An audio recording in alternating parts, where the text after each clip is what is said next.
Mes chers amis, avant de commencer l'étude du Mordachuk, c'est-à-dire la vérification qu'on va faire juste après le Hefsek Tahara, j'aimerais tout d'abord rappeler un point dont nous avons parlé la dernière fois et le préciser un petit peu. L'autre jour, nous avons dit que à partir de quel moment peut-on commencer le Hefsek Tahara? À partir du moment où se sont écoulés 4 jours depuis les dernières relations conjugales, d'après l'opinion du Shulchan Aruch, et 5 jours depuis le début des règles, depuis le moment où la femme est devenue Nida, d'après l'opinion du Rama, et opinion que même certains Sfaradim ont la coutume d'adopter. Je tiens à préciser juste un tout petit point concernant cette fameuse coutume ashkénaze, l'opinion du Rama. Plusieurs fois, il peut arriver que la femme commence ses Shiva Nekim, ces 7 jours de propreté, dont nous allons parler dans quelques instants. Avant de pouvoir les exécuter, elle attend effectivement 5 jours, conformément à l'opinion du Rama, puis elle fait son Hefsek Tahara. Le Hefsek Tahara, disons qu'il est propre, et le lendemain ou le surlendemain, au moment de l'une des vérifications, elle s'aperçoit qu'il y a un petit peu de sang sur le tissu témoin. Ou alors elle s'aperçoit qu'il y a à nouveau un flux abondant de sang qui s'écoule. À ce moment-là, immédiatement, elle sait très bien qu'elle va devoir recommencer à zéro son Hefsek Tahara, son Mordachuk, et ses 7 jours de propreté. Plusieurs fois, il y a des femmes qui m'ont téléphoné et qui m'ont dit « Vu que je suis devenue Nida à cause de ce sang que j'ai vu à nouveau, dois-je à nouveau attendre 5 jours, rebelote, ou n'est-ce pas la peine ?» Réponse, dans ce cas-là, ce n'est pas la peine. Pourquoi? Parce qu'elle les a déjà attendus les 5 jours. Elle a déjà attendu les 5 jours. En attendant, elle était encore dans son statut de Nida. Elle ne pouvait pas avoir de relation avec son mari. Elle ne pouvait pas être en contact avec son mari. Elle ne pouvait même pas le toucher.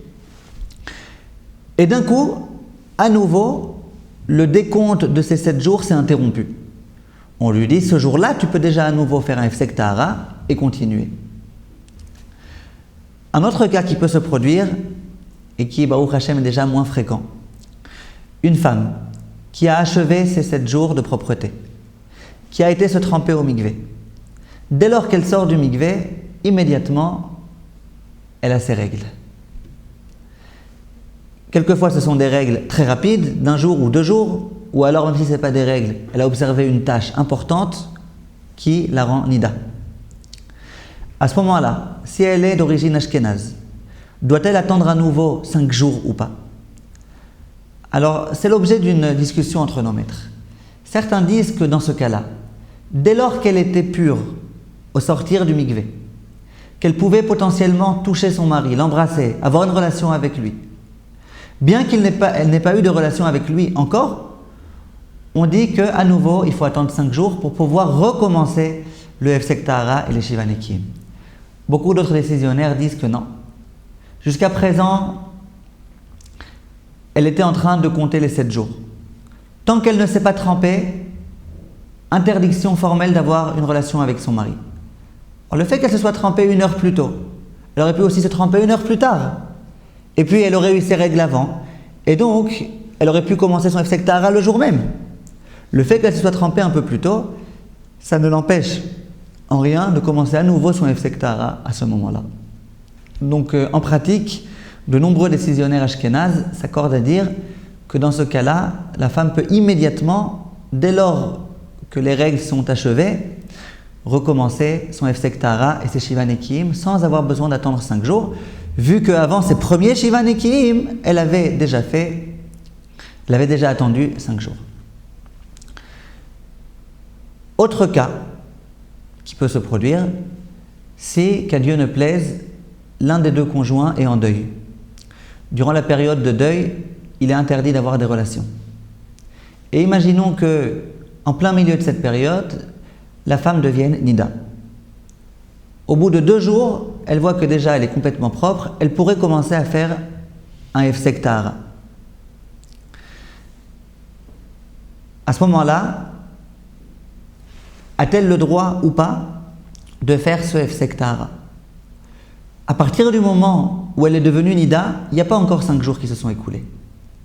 Mais à partir du moment où l'un des deux conjoints était en deuil, et où donc tous les rapports conjugaux étaient interdits, il y a eu déjà 5 jours qui se sont écoulés. Là, pareil, un certain nombre de décisionnaires s'accordent à dire qu'elle a tout à fait le droit, dès lors que se sont écoulés 5 jours depuis le moment où les deux conjoints n'avaient plus le droit d'avoir de relations conjugales, et ce, d'après la halakha, faire le Hefsek Tahara immédiatement. À présent, nous allons passer au halachot du Mor Dachouk. Qu'est-ce que le Mor Dachouk? Immédiatement après le Hefsek Tahara, dès lors que cette vérification a été faite, et qu'il s'avère qu'effectivement l'utérus s'est refermé, qu'il n'y a plus de sang qui coule, à ce moment-là, il y a une étape qui va en quelque sorte parachever ce Hefsek Tahara. Ça veut dire qu'il va confirmer que la vérification du Hefsek Tahara n'était pas que momentanée, mais que effectivement l'endroit est bel et bien complètement refermé. Comment procéder à cette vérification? Comme on l'a dit avant, le Hefsek Tahara doit être fait un petit peu avant le coucher du soleil.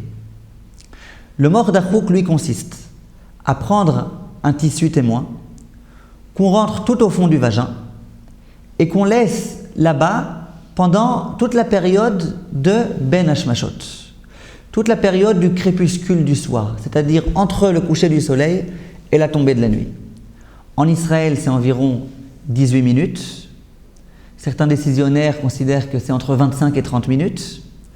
En France ou en Angleterre, ça peut durer quelquefois même 2 heures. Durant cette période-là, de Ben Hashmashot, du crépuscule du soir, il faut qu'il y ait un tissu témoin qui se trouve dans le vagin, presque à l'entrée du col de l'utérus. Quelle en est la raison? Au moment où on a procédé au Hefsek Tahara, et qu'on s'est aperçu qu'effectivement, sur le tissu témoin, il n'y a pas une seule trace de sang. On peut se dire, d'accord, à ce moment-là précis, au moment de la vérification, il n'y avait pas de trace de sang, mais peut-être qu'une minute après, il va y avoir. Peut-être que durant toute la période du crépuscule, il va y avoir un petit peu de sang, ce qui ne permettra pas d'entamer la période des 7 jours de propreté. C'est la raison pour laquelle on place là-bas un tissu. Et on se dit, si jamais à ce moment-là, il y avait eu un écoulement, certainement qu'on le verrait sur ce tissu au moment où on le retire. Voilà en quoi consiste le Mor Dachouk. Je tiens à préciser que le Mor Dachouk, il ne faut pas le laisser trop longtemps. Lorsqu'on a dit par exemple qu'en Israël, il suffit de le laisser pendant 18 minutes, voire 25-30 minutes, il ne faut pas le laisser plus de temps que ça. La raison est évidente. Lorsqu'il y a un tissu qui se trouve là-bas, tout d'abord, ce n'est pas agréable pour les femmes de le porter. Et en dehors de ça, il peut occasionner un certain nombre de frottements qui peuvent eux-mêmes occasionner une plaie ou une blessure, ce qui n'est certainement pas souhaité. C'est la raison pour laquelle on ne le laisse pas trop de temps. Ensuite, de quelle façon on doit le rentrer? Alors, contrairement à la vérification du Hefsek Tahara, contrairement aux vérifications des 7 jours de propreté, où il faut vraiment introduire le tissu à l'intérieur et le tourner dans tous les plis et replis, concernant cette vérification-là, ce n'est pas la peine de le tourner dans tous les plis et replis. Il suffit de l'introduire jusqu'au bout, autant que possible, et de le laisser là-bas. Simplement, le conseil qui est donné par nos grands décisionnaires, c'est malgré tout, avant de l'entrer tout au fond, de faire un petit tour. Autre conseil qui est donné, c'est de l'introduire non pas au moment du coucher du soleil précisément, mais une petite minute avant. Pourquoi? Parce que imaginons que la femme ait fait tout d'abord un Hefsek Tahara et qu'elle ne sache pas très bien si la couleur est autorisée ou pas. Elle se dit, bon, je vais prendre le Hefsek Tahara, je vais le laisser de côté. En attendant, je fais mon Mor Dachouk. Imaginez que le lendemain, elle aille montrer au Rav ces 2 vérifications et qu'il s'avère que le Hefsek Tahara n'est pas autorisé, alors que le Mor Dachouk, lui, l'est. La femme aura tout perdu si jamais elle a introduit le Mor Dachouk après le coucher du soleil. Comme on l'a dit la fois précédente, pour qu'un Hefsek Tahara soit validé, il faut qu'il ait été introduit avant le coucher du soleil. Si par contre la femme a introduit son Mordachouk 1 minute avant le coucher du soleil, ou un petit peu avant même, et que avant même de l'entrée jusqu'au bout, elle l'a fait tourner dans tous les plis et replis, même dans le cas où le Hefsek Tahara n'est pas autorisé, on pourra toujours se reposer sur ce Mordachouk qui, si lui est autorisé, pourra jouer le jeu non seulement de Mordachouk, mais aussi de Hefsek Tahara. Il y a aussi un autre cas qu'on évoquera un peu plus tard, dans lequel le fait de s'être comporté de la sorte va pouvoir être littéralement salvateur. Nous y arriverons, Bezrat Hashem. Il y a certains endroits, comme par exemple, comme je l'ai dit en France ou en Angleterre, où cette période-là du crépuscule dure environ 2 heures. Et c'est souvent très douloureux pour la femme de garder un Mordachouk pendant 2 heures au niveau du vagin. Dans ce cas-là, peut-on trouver tout type de solution pour aider la femme ou pas? Alors, tout d'abord, il faut savoir que, contrairement à nouveau au Hefsek Tahara, en tant que Mordachouk, on a le droit de mettre un tampon. Le tampon, comme on l'a dit l'autre fois, il ne peut pas rentrer dans tous les plis et replis, mais par contre, il occupe une place considérable, il se gonfle à ce niveau-là, et donc on peut être sûr que si jamais il y avait eu un écoulement de sang, on le verrait sur ce tampon. Donc en tant que Mordachouk, on peut tout à fait utiliser un tampon. Ça pourra aider certaines femmes. Il y a certaines femmes qui sont incapables de rester pendant 2 heures avec un tissu à l'intérieur, mais qui par contre, pendant 2 heures, peuvent très bien rester avec un tampon à cet endroit-là. Une femme pour laquelle même ceci est difficile, qu'elle consulte son rave, et dans certains cas, on peut l'en dispenser. En effet, il faut savoir que cette vérification-là du Mordachouk, elle est considérée par la halakha comme étant une khumra. C'est-à-dire qu'elle n'est pas obligatoire, elle n'est pas indispensable. Or bien évidemment, en tant que bon juif, on aime même les choses qui ne sont pas indispensables. Et ce Mordachouk, on y tient absolument. Simplement, il y a un certain nombre de cas dans lesquels on dispense la femme d'avoir recours à cette vérification. Prenons un exemple. Une femme dont le tissu vaginal est assez sensible, ou une femme qui souffre d'irritation à ce niveau-là, une femme qui aurait une blessure à cet endroit-là, une femme qui, juste après avoir accouché, viendrait procéder à ce processus de purification. Dans tous ces cas-là, très souvent, les rabbinim ont la coutume de dispenser ces femmes-là de Mordachouk. Pourquoi? À quoi ça sert de faire une vérification alors qu'on sait que ça va blesser la femme et qu'elle ne pourra pas se purifier ensuite? Donc, de la même façon, lorsqu'on se trouve dans des endroits dans lesquels la période de Ben Hashmashot est très longue et où c'est vraiment quasiment impossible de pouvoir fonctionner et de pouvoir se déplacer et se mouvoir avec un tissu à l'intérieur du vagin, il y a lieu de se montrer un petit peu plus indulgent. Je précise quand même un point important. C'est que dans quelle mesure on dit que le Mordachouk n'est pas indispensable? C'est dans la mesure où les règles ont duré plus qu'un jour. Ce qui est le cas généralement, vous serez d'accord avec moi. En général, combien de temps durent les règles? 4 jours, 5 jours, 6 jours, 8 jours chez certaines femmes. Pas un jour. Mais quelquefois, en général lors du retour des couches, ça peut arriver que les règles durent un jour. Lorsque les règles durent un jour, le Mordachouk est indispensable. Ce n'est pas de l'ordre de la khumra, mais c'est de l'ordre de la halakha.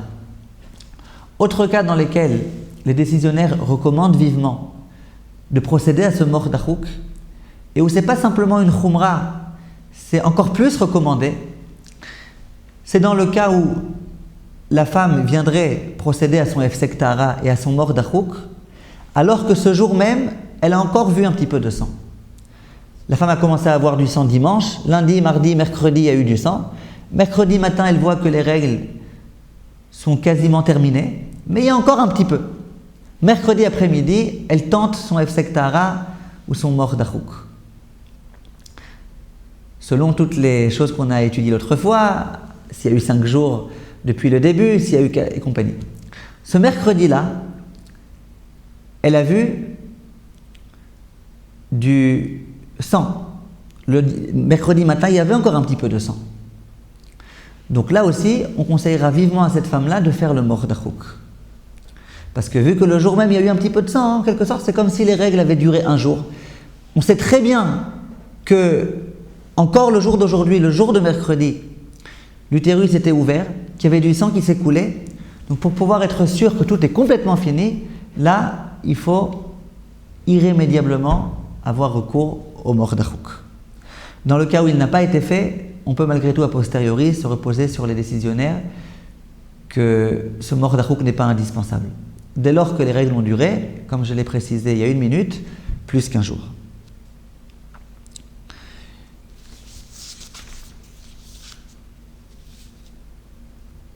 Suite à une nida d'ordre rabbinique, c'est-à-dire une femme qui a vu une tache de sang sur un sous-vêtement blanc, que la tache était assez importante. Dans ce cas-là, aussi, un grand nombre de décisionnaires recommandent de faire le Mordachouk. Ça veut dire qu'on ne dit pas qu'étant donné que ce n'est qu'une impureté d'ordre rabbinique, on peut complètement renoncer à ce Mordachouk. Non, on ne renonce pas. A priori, on essaye de le faire, comme on l'a dit tout à l'heure.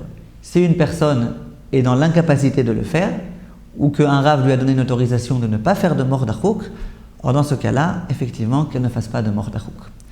Voilà. Dès lors que le Mordachouk a été fait lui aussi, qu'il a été vérifié, qu'on a vu qu'il est effectivement propre, immédiatement, le Hefsek Tara et le Mordachouk sont validés, et on va pouvoir rentrer dans la période des Shiva Nekiim, dont nous parlerons la prochaine fois à Bezrat Hashem. Je précise un dernier point. Ça a l'air d'être évident, élémentaire, mais encore cette semaine, il y a une femme qui m'a téléphoné et qui m'a dit, voilà, j'ai fait mon Hefsek Tahara, je l'ai sorti, j'ai même fait mon Mordachouk, je l'ai sorti, et ensuite, avant de les vérifier, avant de les observer, je les ai jetés à la poubelle. Que dois-je faire? Alors je lui ai dit, tu peux rien faire. Pourquoi tu ne vérifies pas? Tout le but du Hefsek Tahara et du Mordachouk, c'est justement de vérifier. Il faut savoir que dorénavant, la femme ne voit plus de sang. Si on a fait la vérification et qu'on n'a pas vérifié, peut-être qu'il y avait du sang dessus. C'est la raison pour laquelle, c'est évident, je vous le répète, une fois qu'on vient de sortir le tissu, il faut l'observer avant de le jeter. Il faut être sûr qu'il n'y a aucune couleur qui tend ni vers le rouge, ni vers le rose, ni vers le noir. S'il y a une sécrétion de couleur marron, il faut la montrer à un rave, comme on l'a dit la fois précédente. Ceci est vrai aussi bien dans le cas du Hefsek Tahara que dans le cas du Mordachouk. Voilà, Kol Tov et à la prochaine fois.